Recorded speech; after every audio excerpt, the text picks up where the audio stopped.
दोस्तों, कैसे हैं आप सभी। आशा करता हूँ बहुत ही अच्छे होंगे। इस वीडियो में हम लेकर आए आपके लिए टॉप साइंस के प्रश्न। ये ऐसे प्रश्न हैं जो बार बार एग्जाम में पूछते हैं। तो आप किसी भी एग्जाम की तैयारी कर रहे हैं जहां पे साइंस पूछा जाता है, यह वीडियो आपके लिए बहुत ही खास होने वाली है।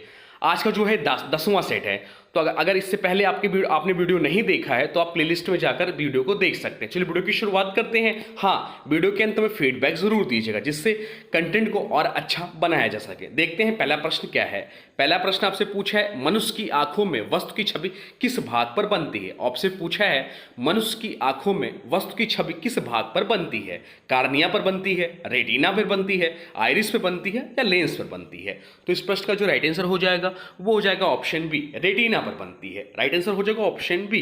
चलते हैं अगले प्रश्न की ओर। अगला प्रश्न आपसे पूछा है, स्टेनलेस स्टील में क्या नहीं होता है। स्टेनलेस स्टील में क्या नहीं होता है। तो स्टेनलेस स्टील में जो होता है वह होता है लोहा होता है, क्रोमियम होता है, निकिल होता है, परंतु कार्बन नहीं होता है।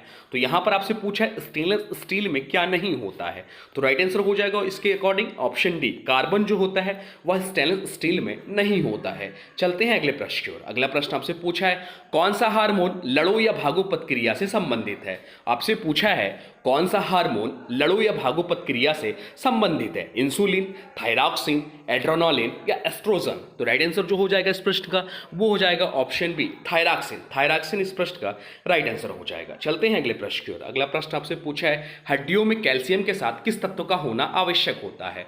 हड्डियों में कैल्शियम के साथ किस तत्व का होना आवश्यक होता है।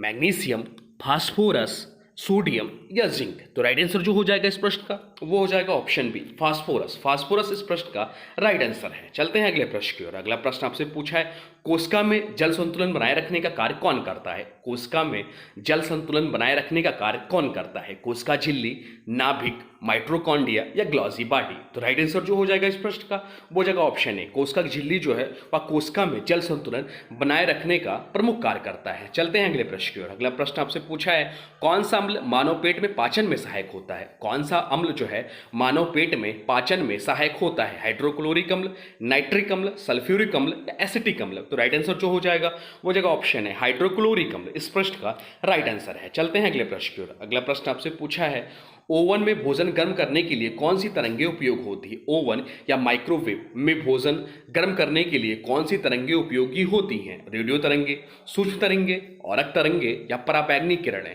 तो राइट आंसर जो हो जाएगा इस प्रश्न का वो हो जाएगा ऑप्शन बी, सूक्ष्म तरंगे या उपयोगी होती हैं। चलते हैं अगले प्रश्न की ओर। अगला प्रश्न आपसे पूछा है, हीमोग्लोबिन में कौन सा धातु पाया जाता है।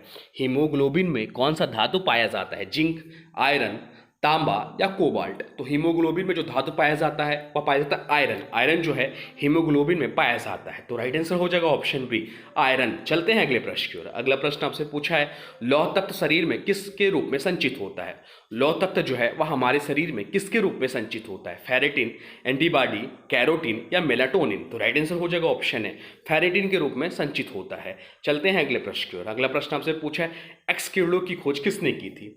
एक्स किरणों की खोज किसने की थी। बैकरल ने, रॉटंजन ने, मैडम क्यूरी ने या बोहर ने। तो राइट आंसर हो जाएगा रॉटंजन ने। रॉटंजन ने एक्स किरणों की खोज की थी। चलते हैं अगले प्रश्न की ओर। अगला प्रश्न आपसे पूछा है, एटीपी को ऊर्जा की मुद्रा या एनर्जी करेंसी क्यों कहते हैं। एटीपी को ऊर्जा की मुद्रा या एनर्जी करेंसी क्यों कहते हैं। तो इस प्रश्न का जो राइट आंसर हो जाएगा वो हो जाएगा ऑप्शन सी, या ऊर्जा को कोशिका में स्थानांतरित करता है, या ऊर्जा को कोशिका में स्थानांतरित करता है। चलते हैं अगले प्रश्न की ओर। अगला प्रश्न आपसे पूछा है, कौन सी किरणें डीएनए को क्षतिग्रस्त कर सकती हैं। कौन सी किरणें जो है वह डीएनए को क्षतिग्रस्त कर सकती हैं। रेडियो वेव, औरक किरणें, अल्ट्रावायलेट किरणें या माइक्रोवेव। तो इस प्रश्न का जो राइट आंसर हो जाएगा वो हो जाएगा अल्ट्रावायलेट किरणें। अल्ट्रावायलेट किरणें ऑप्शन सी इस प्रश्न का राइट आंसर है, जो कि डीएनए को क्षतिग्रस्त कर सकती हैं। चलते हैं अगले प्रश्न की ओर। अगला प्रश्न आपसे पूछा है, ब्लड ब्रेन बैरियर बीबी का मुख्य कार्य क्या है। ब्लड ब्रेन बैरियर का मुख्य कार्य क्या है। इंपॉर्टेंट मार्क कर लीजिए, ध्यान रखिएगा, इस प्रश्न को पूछ सकता है। ऑक्सीजन पहुंचाना, ग्लूकोज नियंत्रित करना, हानिकारक पदार्थों को रोकना या ऊर्जा देना। तो इस प्रश्न का जो राइट आंसर हो जाएगा वो हो जाएगा ऑप्शन सी, हानिकारक पदार्थों को रोकना। चलते हैं अगले प्रश्न की ओर। अगला प्रश्न आपसे पूछा है, कौन सा तत्व केवल न्यूट्रॉन से मिलकर बना होता है? कौन सा तत्व है जो केवल न्यूट्रॉन से मिलकर बना होता है? टाइटेनियम, ड्यूटेरियम, न्यूट्रोनियम या हाइड्रोजन? तो राइट आंसर हो जाएगा ऑप्शन सी, न्यूट्रेनियम। चलते हैं अगले प्रश्न की ओर। अगला प्रश्न आपसे पूछा है, विद्युत तापीय यंत्रों में कौन सी मिश्र धातु प्रयुक्त होती है? विद्युत तापीय यंत्रों में कौन सी मिश्र धातु प्रयुक्त होती है? टंगस्टन, निक्रोम, तांबा या लोहा? तो इस प्रश्न का जो राइट आंसर हो जाएगा वो हो जाएगा ऑप्शन बी, निक्रोम। चलते हैं अगले प्रश्न की ओर। अगला प्रश्न आपसे पूछा है, पाचन की शुरुआत कहाँ से होती है? पाचन की शुरुआत कहाँ से होती है? आमाशय से, लार ग्रंथि से, मुंह से या अन्न नली से? इस प्रश्न का राइट आंसर आप लोग कमेंट बॉक्स में बता दीजिए। चलते हैं अगले प्रश्न की ओर। अगला प्रश्न आपसे पूछा है, जल में वस्तु का भार क्यों कम प्रतीत होता है? जल में वस्तु का भार क्यों कम प्रतीत होता है? गुरुत्व बल घटता है, घनत्व घटता है इसलिए, अपतन बल कार्य करता है इसलिए, दाब पड़ता है? तो राइट आंसर जो हो जाएगा वो हो जाएगा ऑप्शन सी, अपतन बल कार्य करता है इसलिए जल में वस्तु का भार हमें कम प्रतीत होता है। चलते हैं अगले प्रश्न की ओर। अगला प्रश्न आपसे पूछा है, कोशिका में ऊर्जा उत्पन्न करने की प्रक्रिया है। कोशिका में ऊर्जा उत्पन्न करने की प्रक्रिया को क्या कहते हैं? प्रकाश संश्लेषण, अपघटन, श्वसन या परिवहन? तो राइट आंसर जो हो जाएगा वो हो जाएगा श्वसन। श्वसन इस प्रश्न का राइट आंसर हो जाएगा। चलते हैं अगले प्रश्न की ओर।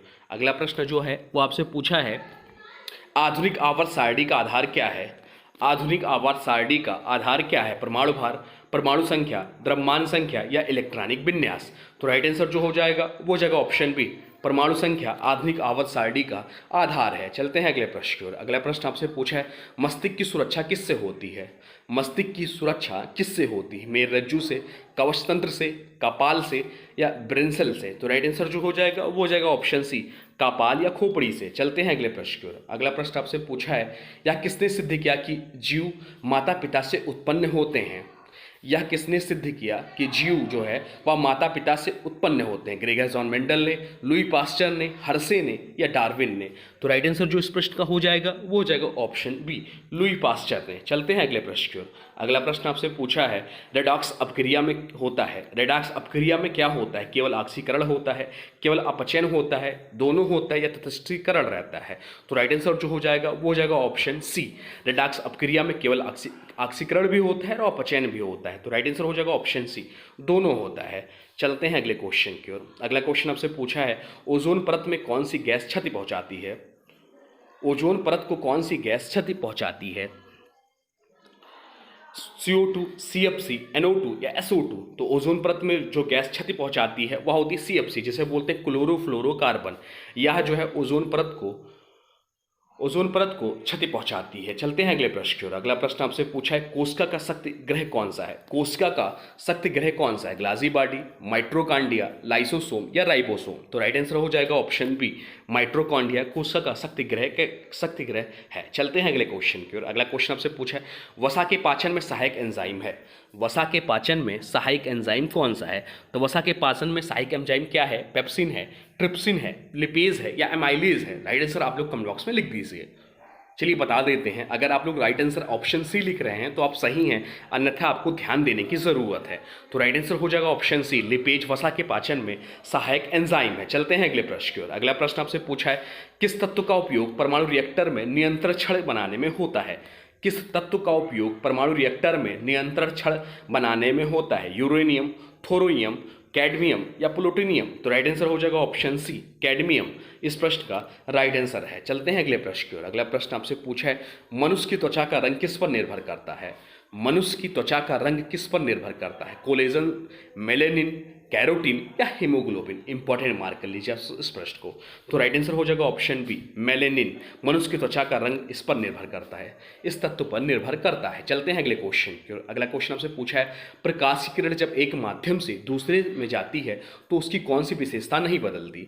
आपसे पूछा है, प्रकाश की किरण जब एक माध्यम से दूसरे में जाती है तो उसकी कौन सी विशेषता नहीं बदलती है? वेग, तरंग दैर्घ्य, आवृत्ति या दिशा? तो राइट आंसर जो हो जाएगा वो हो जाएगा ऑप्शन सी, आवृत्ति नहीं बदलती है। चलते हैं अगले प्रश्न की ओर। अगला प्रश्न आपसे पूछा है, निम्न में से कौन सा हार्मोन स्तनधारियों में दूध उत्पादन को नियंत्रित करता है? निम्न में से कौन सा हार्मोन स्तनधारियों में दूध उत्पादन को नियंत्रित करता है? Oxytocin, prolactin, insulin, adrenaline? तो राइट आंसर हो जाएगा option B, prolactin right answer हो जाएगा इस प्रश्न का। इंपॉर्टेंट मार्क कर लीजिए प्रश्न। चलते हैं अगले प्रश्न की ओर। अगला प्रश्न आपसे पूछा है, ओजोन परत मुख्यतः किस गैस से बनी है? ओजोन परत मुख्यतः किस गैस से बनी है? O2 से, O3 से, CO2 से या NO2 से? तो राइट आंसर जो हो जाएगा वो हो जाएगा ऑप्शन बी, O3। O3 इस प्रश्न का राइट आंसर हो जाएगा। तो ये रहे टॉप 30 साइंस के प्रश्न। अब आज की वीडियो से क्वेश्चन है, इसका राइट आंसर आप लोग को कमेंट बॉक्स में बताना है। आज की वीडियो से क्वेश्चन है, लौह तत्व शरीर में किसके रूप में संचित होता है? लौह तत्व जो है वह हमारे शरीर में किसके रूप में संचित होता है? इसका जो भी राइट आंसर होगा कमेंट बॉक्स में जरूर बताइएगा। साथ में वीडियो कैसा लगा इसके बारे में भी जरूर बताइए। कोई सुझाव हो तो वह भी कमेंट बॉक्स में लिख दीजिए। और हाँ देखिए, अभी तक आपने वीडियो को लाइक नहीं किया तो प्लीज़ वीडियो को लाइक कर दीजिए, चैनल पर नए चैनल को सब्सक्राइब भी कर लीजिए। चलिए मिलते हैं एक नए वीडियो में, तब तक के लिए thanks for watching railway exam target. For more update please subscribe railway exam target channel को।